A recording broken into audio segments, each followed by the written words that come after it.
जब हमारी शादी हो ही गई है तो तुमको एक सच बताता हूँ। असल में मैं तो शादी ही नहीं करना चाहता था, तो माँ बापू और भूपेन भैया जबरदस्ती कसम देकर मुझे ले गए थे तुम्हें दिखाने। मैं तो शहर जाकर काम करना चाहता था, पर सच कहूँ तो जब मैंने तुमको देखा तो मेरा मन ही बदल गया। मैंने फैसला कर लिया कि मैं शादी तो तुमसे ही करूँगा। माँ बापू को तुम नहीं अच्छी लगी तो मैं अड़ जाऊँगा। तुमसे तो पूछा नहीं, शायद पूछते भी नहीं होंगे, लेकिन फिर भी मैं पूछता हूँ, क्या मैं तुमको पसंद आया?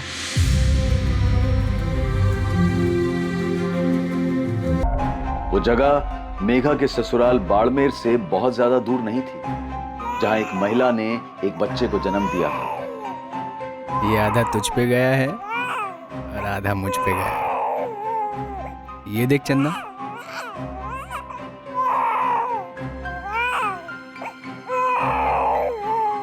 मुझे तो लगता है पूरा तुझ पे ही गया है कमल।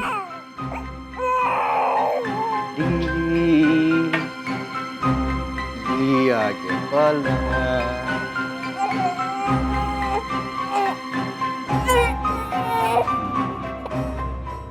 सूरज नाम कैसा रहेगा इसके लिए? बहुत अच्छा नाम है, तू चंदा और ये सूरज।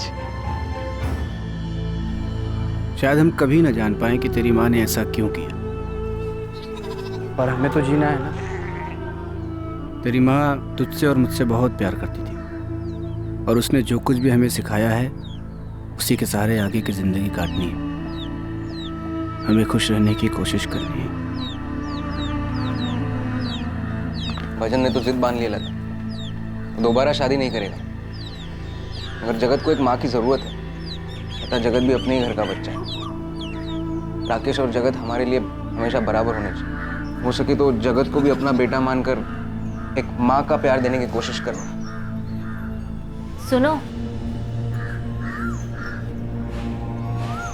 मुझे माफ कर दो, मैं हमेशा आप पे शक करती थी। सभी ने किया था लता, कुछ लोग तो आज भी करते हैं। मगर ये सब भूल जाओ, मेरे दिल में किसी के लिए कोई मलाल नहीं है। बस किसी दिन मेघा के उठाए इस कदम की वजह पता चल जाए तो अच्छा होगा।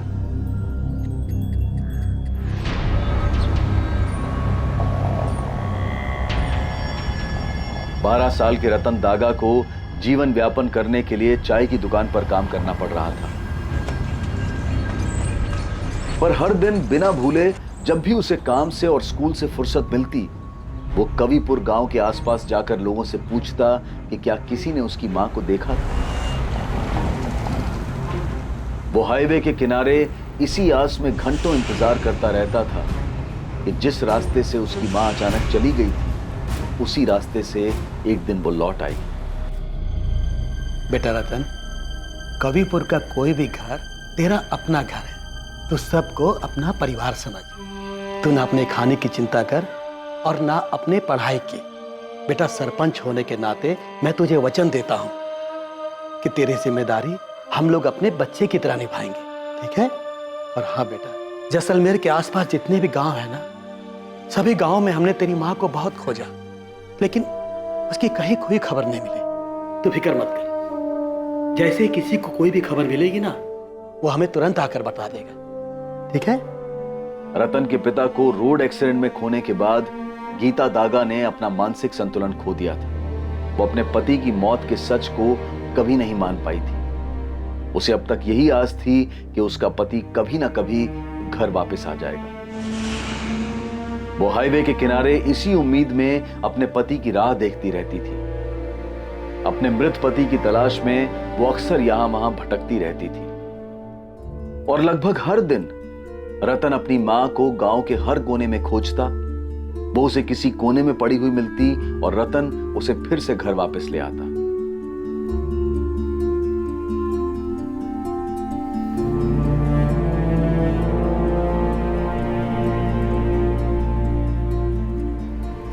लेकिन साल 2003 में एक दिन रतन ने पूरा गांव छान मारा, पर उसे उसकी मां कहीं नहीं मिली। पर उसने ये उम्मीद कभी नहीं छोड़ी थी कि कभी ना कभी उसकी मां को घर का रास्ता याद आ जाएगा, या फिर एक दिन वो खुद अपनी मां को ढूंढ लेगा और उसे घर वापस ले आएगा। लेकिन रतन अपनी मां का पता नहीं लगा पाया। कमल धीरे, कमल क्या कर रहा है? कमल धीरे चल। कमल रोक, साइकिल रोक। मैंने कहा ना साइकिल रोक। दोबारा ऐसा किया ना तो तेरी साइकिल पे बैठूंगी नहीं मैं। रोज रोज इतना चिल्लाती रहती है, कभी गिराया तुझे मैंने? पर मुझे डर लगता है ना। अच्छा सुन, घर पे कल बोल देना स्कूल से पिकनिक के लिए फोर्ट ले जा रहे हैं, फिर घूमने चलेंगे। 3 बार पहले भी यही बहाना बना चुकी हूँ। फिर से कहूंगी तो माँ पूछेंगी कि तुम्हारे स्कूल वालों को फोर्ट के अलावा और कोई जगह नहीं मिलती क्या? अच्छा, बालोतरा चलते हैं फिर। सुबह स्कूल से छुट्टी मारेंगे, बस से जाएंगे, दिन भर घूमेंगे और शाम को वापस। तू एक काम कर, तू अपनी माँ को बोल मेरे घर पे आ और मेरा हाथ मांग ले, फिर बहाना बनाने की जरूरत ही नहीं पड़ेगी। मान जाएगी माँ? अगर नहीं मानी तो? तू भागेगी मेरे साथ? कमल, मैं अपनी माँ को दुखी नहीं देख सकती। तू पहले बात तो कर, उनको मेरे घर भेज तो सही, फिर देखेंगे ना, बात होगी।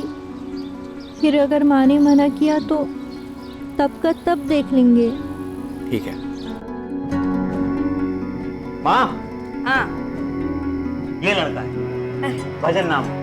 मेघा देख जरा, रिश्ता है तेरे लिए। देखने में तो थोड़ा अच्छा लगे। माँ, परिवार भी बहुत अच्छा है, बरमेर में जमीन है इनकी। लड़का 22 साल का है। हमारे चरण भाषा ने रिश्ता बताया है।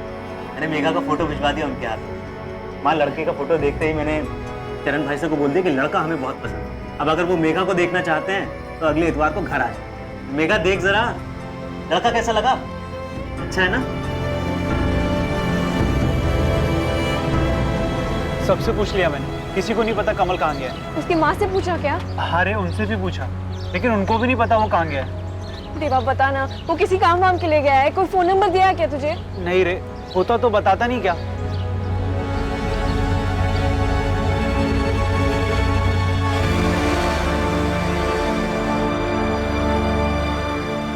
अरे मेघा बेटा, कैसी है तू? तेरी माँ ने बताया तुझे देखने के लिए रविवार को लड़के वाले आ रहे हैं। हाँ काकी, वो कमल की कुछ किताबें थी मेरे पास, उसको लौटानी थी। दे दो मुझे, वो आएगा ना तब मैं देती हूँ उसे। हाँ काकी, वो हफ्ते भर पहले कमल ने भी मुझसे कुछ किताबें ली थी। 5 दिन हो गए, वो स्कूल नहीं आया ना, कब तक आएगा वो? ये तो वही जाने बेटा। जोधपुर गया है अपने चाचा के घर किसी काम से। 5 दिन में आऊंगा ऐसे कहा था मुझे, लेकिन अभी तक नहीं है।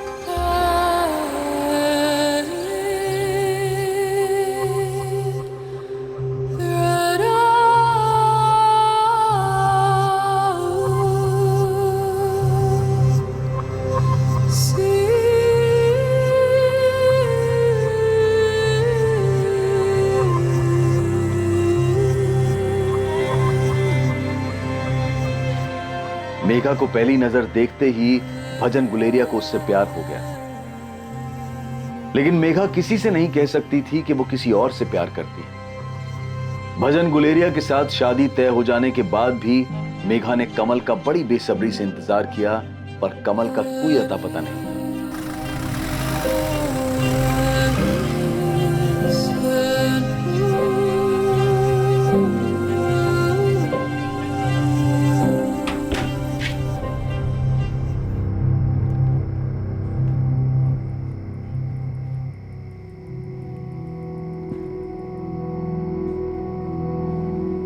अब जब हमारी शादी हो ही गई है तो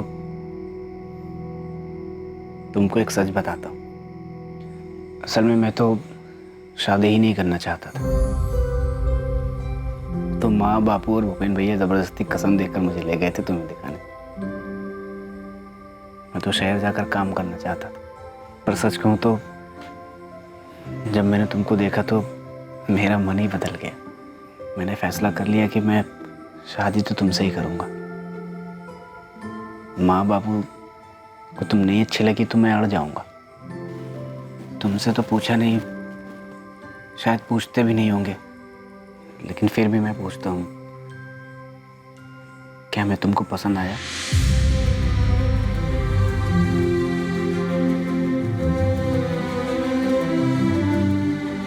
मेघा, भजन इतना खा नहीं पाएगा जितना तुम उसकी थाली में डाल रही हो।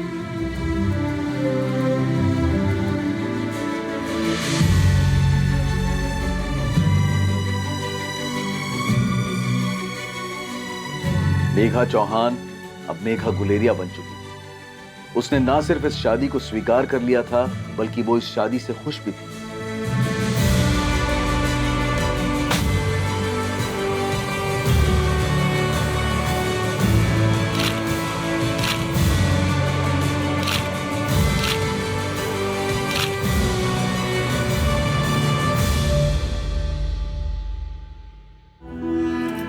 मत जाओ ना, मैं यहाँ कैसे रहूंगी? मेघा, मैं तेरे और जगत के लिए तो जा रहा हूँ ना। वहाँ पे अच्छा काम करूँगा, 4 पैसे कमाऊंगा। यहाँ पे जितना है वो उसमें खुश है। मत जाओ ना।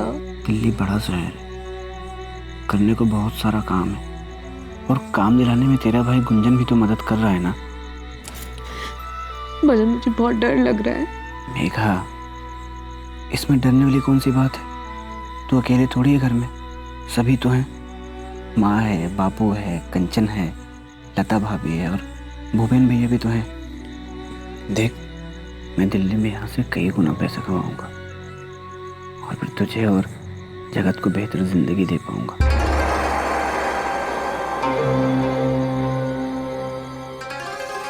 भजन बस यही सोच सकता था कि उसके दिल्ली जाने की वजह से मेघा दुखी थी। मेघा किसी भी हालत में उसे सच नहीं बता सकती थी कि उसके दिमाग में क्या चल रहा है, आखिर वो किस दुविधा से गुजर रही थी।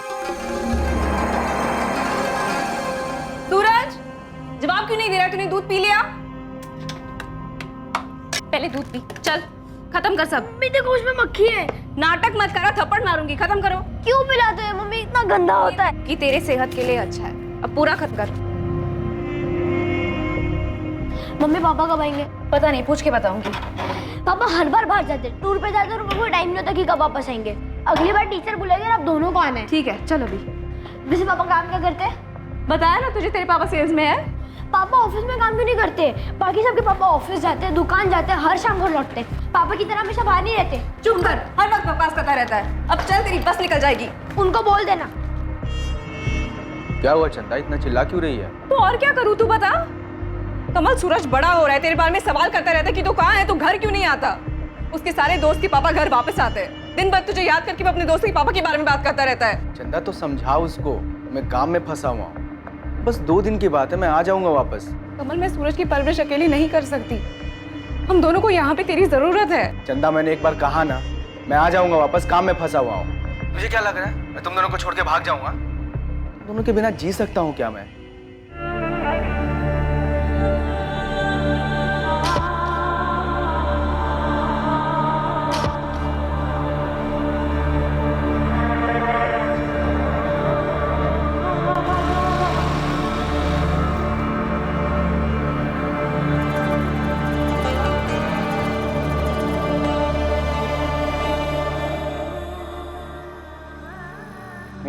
लड़के के घर वालों से बात हो गई। हम लड़के को एक मोटरसाइकिल दे रहे हैं। कंचन को 2 लाख के गहने देंगे जो लड़के वालों के घर जाएंगे। साथ में 2 लाख नकद भी देंगे, और उनके मेहमानों का ख्याल तो हम रखेंगे। भजन, तू सुन रहा है? हाँ, आप कैसे भी करके कंचन की शादी तय कर दीजिए। मेरे बाद जो कुछ भी होगा मैं दे दूंगा। भजन, तू ऐसा क्यों कर रहा है? क्यों अपने आप को तकलीफ दे रहा है? जगत को देखा बड़ा हो गया है वो, उसकी पूरी जिंदगी पड़ी है उसके सामने, और अब तो वो भी सब कुछ भूल चुका है। तू क्यों नहीं भुला पा रहा? ना तू ठीक से खाता है, ना अपना ख्याल रखता है।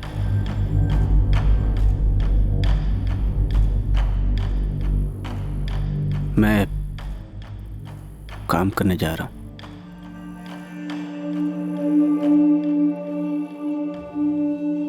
एक भजन, जो कुछ भी हुआ उस तकलीफ से गुजरना सबके लिए मुश्किल था। ये जो लड़का है ना पंकज, बड़ी मुश्किल से हाँ कहा है उसने कंचन से शादी करने के लिए। उसने या उसके परिवार ने अभी तक तेरे बारे में कोई सवाल नहीं पूछा, ना ही तेरी बीवी के बारे में। मुझे डर है कि तेरी ये हालत देखकर वो सवाल पूछना शुरू कर देंगे, और फिर हमें जवाब देना होगा, और फिर कंचन की शादी का क्या होगा? आप फिक्र मत करो भैया, मैं उन लोगों के सामने आऊंगा ही नहीं। अब बस कैसे भी करके कंचन की शादी पक्की कर दो। बाकी जगत को आप और भाभी अपने बच्चे की तरह पाल ही रहे हो। मगर भजन, जगत तेरा लड़का है, उसे तेरी जरूरत है जिंदगी में आगे रास्ता दिखाने के लिए। सब कुछ भूलकर एक बाप का फर्ज अदा कर, क्योंकि पिछले 13 साल से तू जिस सवाल का जवाब ढूंढ रहा है वो तुझे कभी मिलने नहीं वाला। मेघा ने अपनी जान क्यों ली है हमें कभी पता नहीं चलेगा। सच तो ये है कि मेघा अब नहीं रही, और अगर किसी दिन इसकी वजह तुझे पता भी चल जाए तो उससे क्या होगा? क्या तेरे मन को शांति मिलेगी?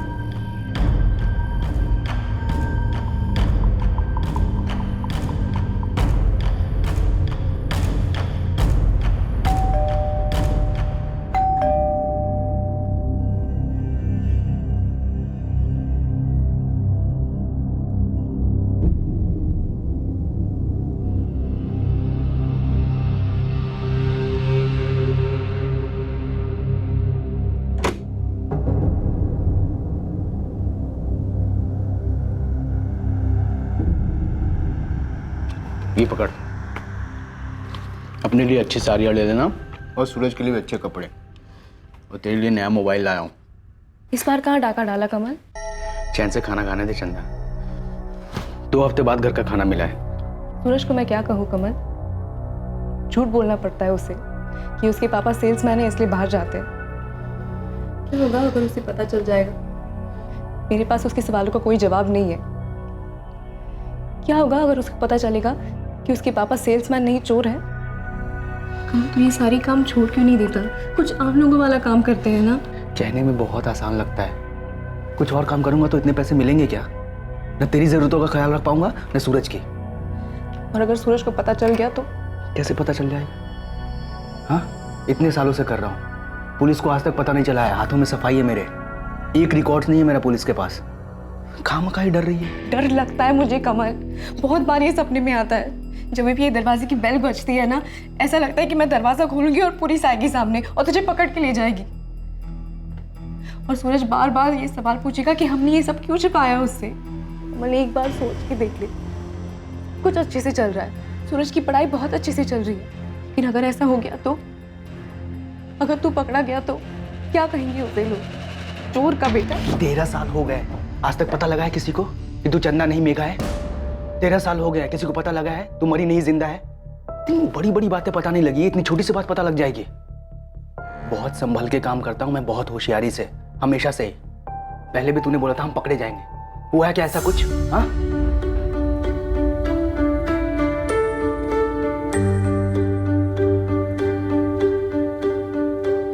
अरे जी आप भी रुक जाते दामाद जी। अरे नहीं, बहुत काम है।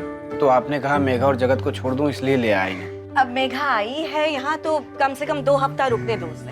हाँ ठीक है। अच्छा मैं चलता हूँ, बस का टाइम हो रहा है। बस ठीक है।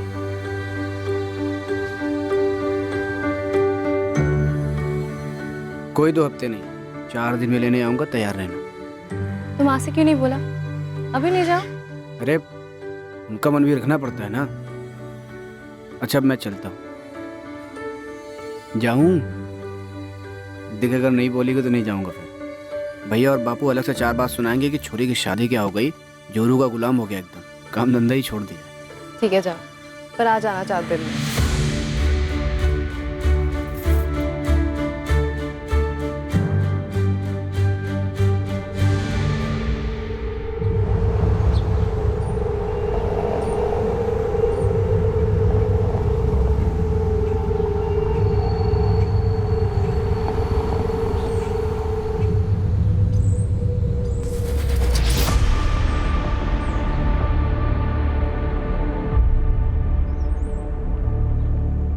कैसी है तू?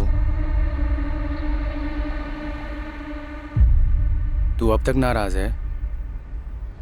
मैं आया था तुझसे माफी मांगने, पर तू बाड़मेर में थी। मेरी हिम्मत नहीं हुई वहां आने की।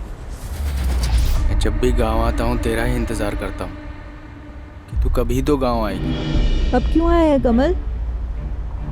जो हो चुका है वो हो चुका है। सब मेरी गलती है, मुझे पता ही नहीं था तेरे साथ क्या चल रहा है। मैंने वापस आने में देर कर दी। देर नहीं, तुमने बहुत देर कर दी। सब खत्म हो चुका है, मैं अपनी जिंदगी में नई शुरुआत कर चुकी हूँ। वो गांव के बाहर का घर याद है ना तुझे? कल इंतजार करूंगा मैं तेरा वहां। जो तू मुझे भूल चुकी है तो मत आना, नहीं तो बस आकर माफ कर देना मुझे।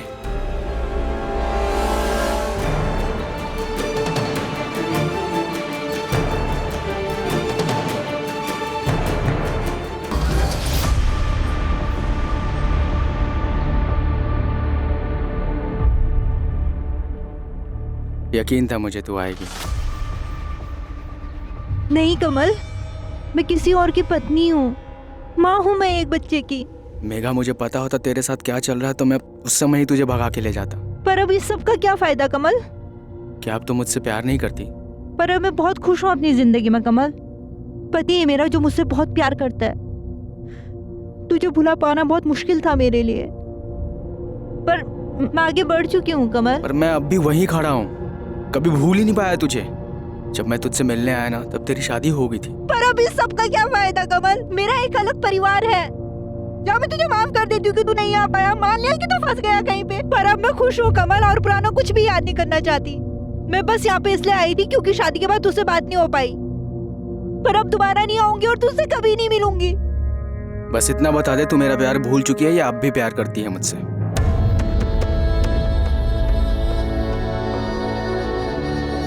बोलना इतना आसान होता ना, तू कभी आती ही नहीं यहाँ। कमल, मैं तुझसे बहुत पहले प्यार करती थी, पर हाँ, मैं भुला नहीं सकती। तू वो पहला इंसान है जिससे मैंने प्यार किया था। वो पहला इंसान जिसे तूने किस किया था, जिसके साथ तू रहना चाहती थी, जिसके साथ अपनी पूरी जिंदगी बिताना चाहती थी। किस्मत हमारे साथ नहीं थी। जब तुझे मेरी जरूरत थी मैं था ही नहीं। पर क्या उस गलती की वजह से हम दोनों एक दूसरे को हमेशा कोसते रहेंगे, एक दूसरे से अलग हो जाएंगे? क्या उस गलती की सजा मुझे जिंदगी भर मिलनी चाहिए? मैं नहीं बदला हूं मेघा, मैं वही कमल हूं जो तुझसे बहुत प्यार करता है। मुझे पता है तो वही मेघा है जो मुझे बेहद प्यार करती थी।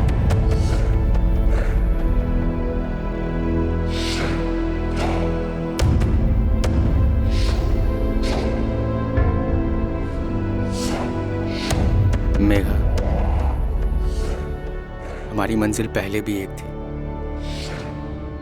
आज भी एक है और हमेशा ही एक रहेगी।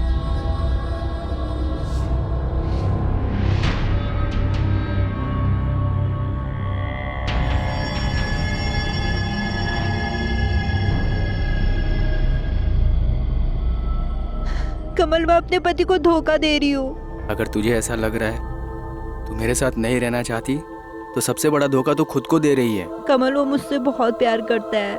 तू मुझसे प्यार करती है। मैं अपना खुद का सामना नहीं कर पा रही हूँ कमल। तुझे वापस आना ही नहीं चाहिए था। मुझे ना तुझे उस वक्त छोड़ के जाना ही नहीं चाहिए था। हम एक नहीं हो सकते कमल। ऐसा लग रहा है जैसे कि मैं पाप कर रही हूँ और मैं बार बार तुझसे मिलने नहीं आ सकती। भजन मुझ पे शक नहीं करता, पर मैं उसका भरोसा नहीं तोड़ सकती। तू मेरे साथ चलेगी हमेशा के लिए, अपने पति को छोड़कर, सबको छोड़कर?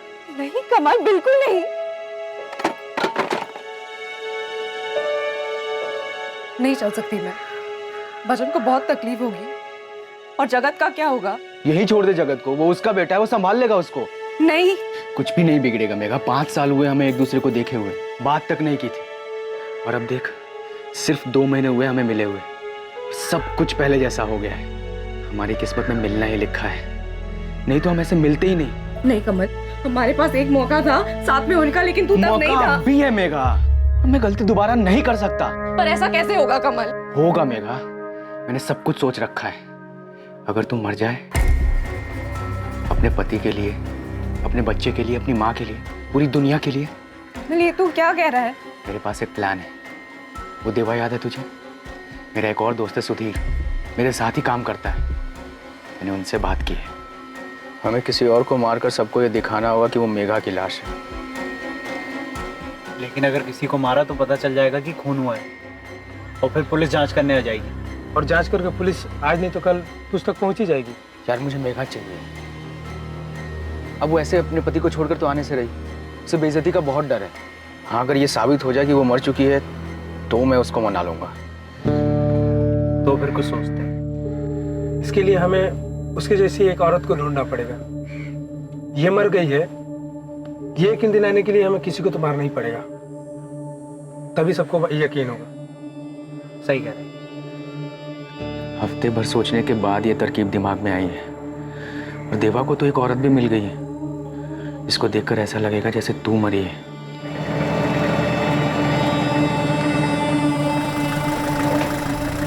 वो देख, उसका दिमागी संतुलन ठीक नहीं है। यहाँ वहाँ इधर उधर सड़क हाईवे पूरे गांव भर में घूमती रहती है अपने मरे हुए पति की तलाश में। बेचारी जिंदगी से बहुत परेशान है। अब इसे मारकर हम इसे मुक्ति दे सकते हैं। मेघा, तुझे खामोश रहकर सिर्फ ऐसे दिखाना है जैसे तेरे पति और सास ससुर को लगे कि तू परेशान है। थोड़ा नाटक करना पड़ेगा। आसपास वाले लोगों को ऐसा लगना चाहिए कि ससुराल में तेरे साथ कुछ हो रहा है और तू बोल नहीं पा रही है। ऐसा जैसे ससुराल वाले तेरे ऊपर दहेज को लेकर के जुल्म कर रहे हैं, तुझे मानसिक तौर पर परेशान कर रहे हैं। और थोड़ा ऐसा भी लगना चाहिए कि ससुर और जेठ तेरे साथ कुछ गलत कर रहे हैं। जब भी तेरी माँ का फोन है ना, तो तू ऐसे बात कर जैसे तू परेशान है और अपने सास ससुर से खुश नहीं है। भजन दिल्ली जा रहा है गुंजन भैया के साथ काम करने के लिए, ताकि मुझे और जगत को एक अच्छी जिंदगी दे पाए। और मैं यहाँ। फिर तो ये और भी अच्छा मौका है। हम ऐसा दिखाएंगे जैसे तूने आत्महत्या की है। तुझे पता है, देवा मुझे बता रहा था अगर 7 साल के अंदर लड़की के साथ दहेज को लेकर कुछ हो जाए ना, तो ससुराल वाले लंबे समय के लिए अंदर जाते हैं। पर कमल, उन लोगों ने मेरे साथ कुछ बुरा नहीं किया है। तो मैंने कौन सा बुरा किया है मेघा, जो मैं तेरे बगैर जिंदगी बिताने की सजा काटूं? देख मेघा, हमें एक मौका मिला है, हम ये मौका गंवा नहीं सकते। मान जा, हम बड़ी आसानी से एक दूसरे के साथ हो सकते हैं मेघा। और ऊपर वाले ने हमें ये मौका दिया है। ये सब सोचकर ये मौका बर्बाद मत कर।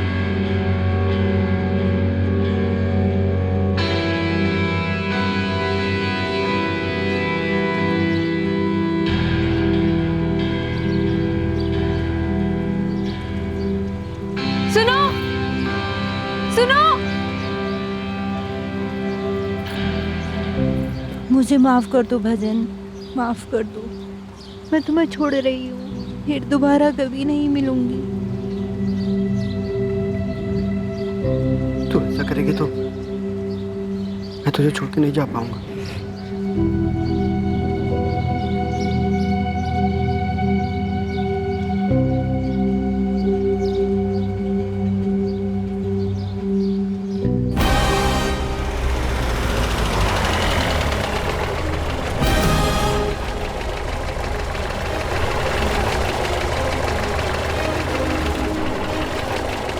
मेरे पति को देखा क्या तूने? हाँ, मैंने देखा ना। कहाँ देखा है? अरे उधर है। चल चल अच्छा, चल, मुझे ले चल चलेगा? बताता हूँ। हाँ, आजा। चल, चल, चल।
देखिए, रिपोर्ट्स के हिसाब से भजन को सेकंड स्टेज का कैंसर है। क्या कहा आपने?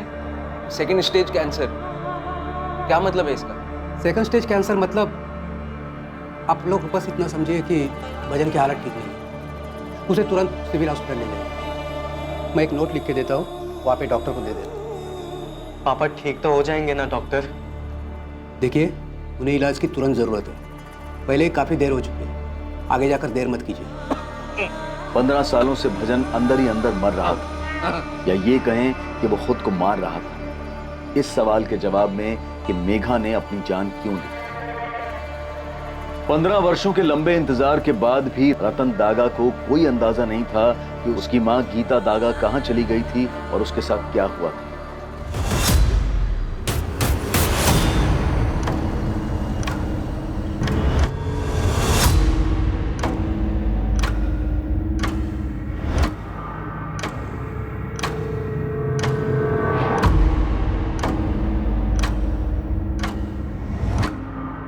ध्यान से देखिए जितेंद्र, तीनों में से किसी को जानते हैं? इन तीनों में से कभी कोई आपकी दुकान पर आया हो? नहीं सर, इनमें से कोई भी कभी भी मेरी दुकान पर मैंने पहले नहीं देखा। गनीमत समझिए सर कि मेरी दुकान में एक छिपा हुआ सीसीटीवी कैमरा था जिसमें इन चोरों की नजर नहीं पड़ी। क्या हुआ? जी सर देखिए, मेरी दुकान के दोनों सीसीटीवी कैमरे, दोनों के तार काट चुके थे वो लोग। और तो और सर, वो जो सीसीटीवी के साथ रिकॉर्डिंग मशीन आती है ना, वो भी चुरा के चोर अपने साथ ले गए। मतलब आपकी दुकान का अच्छी तरह से मुआयना किया गया। हो सकता है कि आपकी दुकान का कोई वर्कर भी इसमें शामिल हो। नहीं सर, मुझे ऐसा नहीं लगता, क्योंकि सर यहाँ पे देखिए, यहाँ एक और छुपा हुआ सीसीटीवी जिसमें सेल्फ रिकॉर्डिंग हुआ है सर। इस रिकॉर्डिंग में तीनों चोर के चेहरे साफ साफ नजर आते हैं। चोरों को तो नहीं पता था कि यहाँ छिपा हुआ सीसीटीवी है, लेकिन मेरे सारे वर्कर्स जानते थे। और अगर सर मेरे वर्कर्स मिले हुए होते तो ये सीसीटीवी भी गायब हो जाना चाहिए था ना। सर, इन तीनों की फोटो जोधपुर के सभी पुलिस स्टेशन में सर्कुलेट कर दी है, लेकिन कहीं से कोई लीड नहीं मिल रही। कोई नहीं पहचानता इन तीनों को। ऐसे कैसे हो सकता है? फिर से भेजना, पूरे राजस्थान राज्य में भेजना। इतनी सफाई से चोरी की है उन लोगों ने, नए बंदे तो नहीं रखे। कहीं ना कहीं कोई केस तो जरूर होगा उनका, और अगर बाहर की भी गैंग हुई तो भी पता चल जाएगा। ठीक है सर। पूरे राजस्थान के किसी भी थाने में तीनों में से किसी एक की भी हिस्ट्री नहीं है? नहीं सर, किसी के बारे में कुछ पता नहीं चला है। अब सर समझ नहीं आ रहा कि चोर बाहर के स्टेट से आया था क्या। वैसे मैंने उनकी डिटेल्स दिल्ली और एमपी में भी भेज दी है। आसपास के दुकान से भी कोई फुटेज नहीं मिला। वैसे सर इस तरह की चोरी के केस पहले भी सामने आ चुके हैं। सीसीटीवी वायर को काटा गया, पीवीआर मशीन को लेकर चले गए, लेकिन सर वहाँ कहीं भी कोई छुपा हुआ सीसीटीवी कैमरा नहीं था। इसी वजह से चोरों की फुटेज सामने नहीं आई। फिर तो पक्का कोई मजा हुआ गैंग है जो काफी सफाई से अपने काम को अंजाम दे रहा है। पहली बार सामने आया। कैसे भी हो, इन्हें पकड़ना है। कई सालों की चोरी का हिसाब मिलेगा इनसे। अंदर आओ साहब। उस्मान, आजा आजा। कोई टिप मिला क्या? साहब हाँ भी और नहीं भी। मतलब मुझे और ना मेरे बंदों को इन तीनों की कोई हिस्ट्री का पता ही नहीं चला, लेकिन इनमें से एक बंदा है, इसका पता चला है। इसका नाम है कमल राजपूत। अपना एयरपोर्ट रोड साइड इसका घर है। मैंने डबल चेक किया साहब, ये बंदा कमल राजपूत ही है। घर में बीवी रहती है जिसका नाम है चंदा राजपूत। छोटा बच्चा है सूरज। बाकी इसका अगला पिछला सब पता कर रहा हूँ मैं।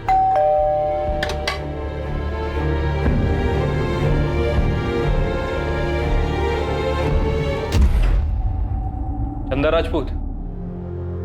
डर लगता है कमल, बार बार सपने में आता है। जब भी ये दरवाजे की बेल बजती है ना, ऐसा लगता है कि मैं दरवाजा खोलूंगी और पुलिस आएगी सामने और तुझे पकड़ के ले जाएगी। चंदा राजपूत जी। ये तुम्हारा पति कमल राजपूत है? वो बाहर है सर। कहाँ बाहर गया है? और ये फोटो में जो दो लोग हैं वो कौन है तुम्हारे पति के साथ? मुझे नहीं पता। नहीं पता? तुम्हारे पति ने इस बार ज्वेलरी शॉप में डाका डाला है। इसके पहले और कहाँ डाका डाला उसने? सर मैं आपको बता रही हूँ ना, मुझे कुछ नहीं पता, मैं सच कह रही हूँ। सर वो घर के अंदर नहीं छुपा है। ठीक है, तुम हमारे साथ पुलिस स्टेशन चलो। तुम चलोगी, पीछे पीछे तुम्हारा पति भी आ जाएगा। नहीं नहीं सर, मैं नहीं जानती कि वो कहाँ है, क्या काम करता है। सर मेरा बेटा स्कूल से आने वाला है, मुझे घर पे रहना होगा। क्या उम्र है तुम्हारे बेटे सूरज की? सर वो 13 साल का है। हमारा एक कांस्टेबल तुम्हारे पड़ोसी के साथ यहाँ पे रहेगा, और जैसे ही तुम्हारा बेटा सूरज आ जाएगा उसे लेकर थाने आ जाएगा। तुम चलो। नहीं नहीं सर, मेहरबानी करके ऐसा मत कीजिए। आप चाहे तो अपना एक कांस्टेबल यहाँ पे रख दीजिए ना। जैसे ही मेरा सूरज यहाँ पे आता है ना, मैं आपके थाने आ जाऊंगी। तुम माँ बेटे को पता था कमल चोरी का काम करता है? नहीं सर, हमें नहीं पता था। तुम्हारा पति कमल ये जोधपुर का है? हाँ सर, यही का है। उसका फोन बंद आ रहा है, कहाँ है वो? सर मुझे नहीं पता। सर इनका बेटा सूरज बोल रहा है कि उसके फादर सेल्समैन है, कई दिनों तक घर से बाहर रहते हैं। सेल्समैन? कैसा सेल्समैन? चंदा राजपूत? सर मुझे नहीं पता। चंदा तुम्हें कुछ पता भी है या नहीं? सर मुझे पता है कि वो काम करता है, लेकिन क्या काम करता है, कहाँ काम करता है, मुझे नहीं पता। 13 साल का लड़का है तुम्हारा, 14 साल पहले शादी हुई थी ना? जी सर। सच बोल रही हो? इसमें भी कोई गड़बड़ है? नहीं सर, मैं सच बोल रही हूँ। तुमने बताया तुम्हारा पति कमल यहाँ जोधपुर का है, तुम भी यही की हो? जी सर। जोधपुर में कहाँ की? मायका कहाँ पर है तुम्हारा? और मायके में कौन कौन है? कोई नहीं है। कोई नहीं है? अरे तुम लोग पैदा हुए थे कि आसमान से टपके थे? तुम्हारा कोई नहीं है, तुम्हारे पति का भी कोई नहीं है, उसका फोन बंद आ रहा है, वो क्या काम करता है तुम्हें भी नहीं पता, और तुम्हें तो ये भी नहीं पता कि उसके साथ ये 2 आदमी कौन है। हम जानते हैं चंदा राजपूत, तुम्हें सब कुछ पता है। पूरे 26 लाख के गहने चुरा कर भागा है तुम्हारा पति, इसके पहले भी चुराए होंगे। सच सच बताओ। सर मैं सच बता रही हूँ, मुझे कुछ नहीं पता।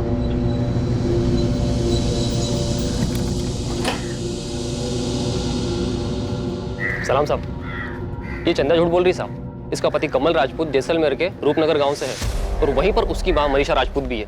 इसकी कहानी में कुछ तो गड़बड़ है साहब। अपना घर छुपाने की क्या जरूरत थी इसे? मुझे लगता है कि इसके पति के बारे में ये बहुत कुछ जानती है पर बता नहीं रही। ठीक है, वो सब हम देख लेंगे, लेकिन तेरे लिए सबसे बड़ा काम है कमल राजपूत के दोनों साथियों का पता लगा। मुझे नहीं खाना है और मुझे स्कूल भी नहीं आना है कभी भी। मम्मी पहले मुझे ये बताओ, नीचे पुलिस क्यों खड़ी है? पापा ने चोरी की सब कह रहे हैं। बेटा मुझे नहीं पता, उनका फोन नहीं लग रहा है मुझे। आप झूठ बोल रहे हो। मम्मी सच बोलो, पापा ने चोरी की है, वो चोर है? चुप क्यों, बोलो ना।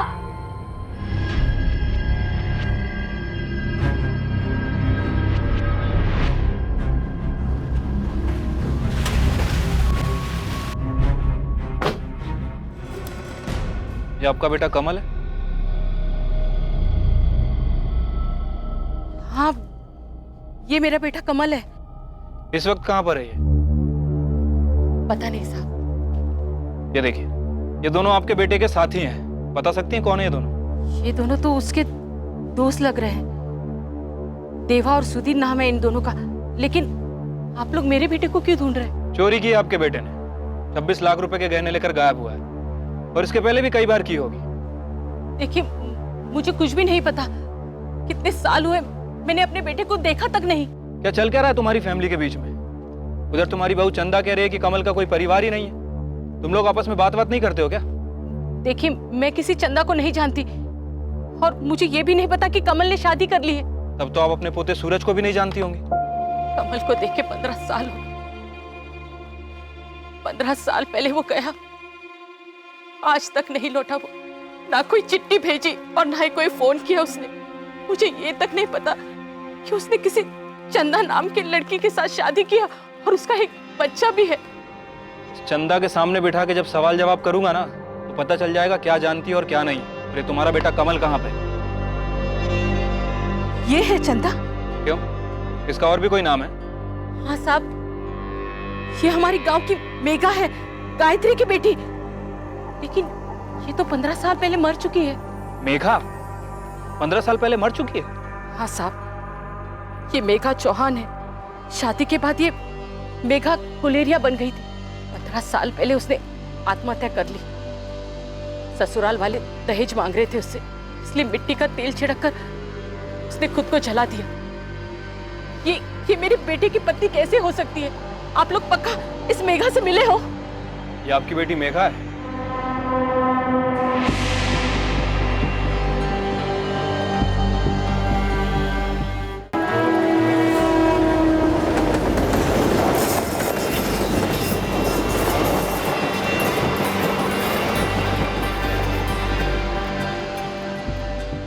मेघा भाभी जिंदा है? पर ऐसे कैसे हो सकता है? पुलिस ने तो यही बताया। उसने अपना नाम भी बदल दिया था, चंदा बन गई है वो। पर कोई मरा हुआ जिंदा कैसे हो सकता है भैया?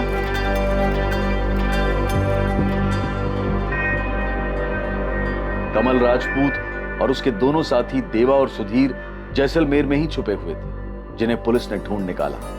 इनके पास से लूट का एक बहुत बड़ा हिस्सा बरामद हुआ, लेकिन इस लूट से बड़ा वो अपराध था जो 15 साल पहले हुआ। ये देखिए सर, बाकायदा कोर्ट में केस चला है सर। भजन गुलेरिया के पिता रणछोड़ गुलेरिया, माता पार्वती गुलेरिया और बहन कंचन गुलेरिया, ये तीनों ही जेल में थे सर। लेकिन कोर्ट के पास कोई सबूत नहीं था, इसलिए इन्हें रिहा कर दिया गया। सबूत ना होने की वजह से, और वो भी ऐसे जुर्म के लिए जो उन लोगों ने कभी किया ही नहीं था।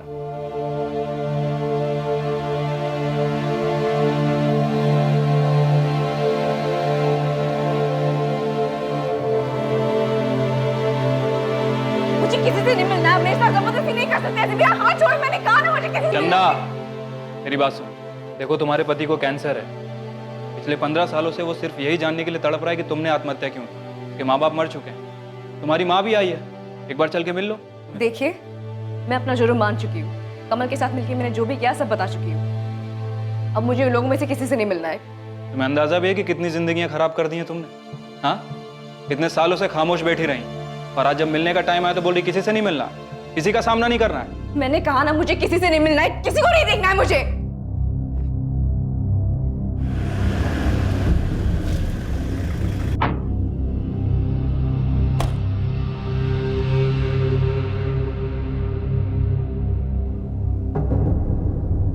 किडनैपिंग के केस का क्या हुआ? सर, मैं रतन दागा। आपने फोन किया था, आप मेरी माँ के बारे में कुछ बोल रहे थे, क्या पता चला आपको? हाँ रतन, बैठो। जी सर। रतन, हमने पता किया 15 साल पहले तुम्हारी माँ को मार दिया गया था और उन्हें जलाकर मारा गया, और इस काम को एक कपल ने मिलकर अंजाम दिया क्योंकि वो साथ में भागना चाहते। तुम्हारी माँ की लाश को उस औरत की लाश बताकर ये साबित करना चाहते थे कि उस औरत ने आत्महत्या कर दी, ताकि सबको यही लगे कि वो भागी नहीं, मर गई। मेघा गुलेरिया नाम था उसका।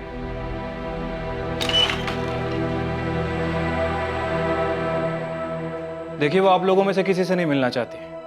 उसने अपना गुनाह भी कबूल किया। उसने कबूल किया है कि कमल राजपूत के साथ मिलकर उसने एक मानसिक रूप से बीमार औरत को मारा था, ताकि लोगों को ये लगे कि वो खुद मर गई है। अपना गुनाह तो कबूल कर लिया है, लेकिन आप में से किसी से मिलने की इच्छा नहीं है।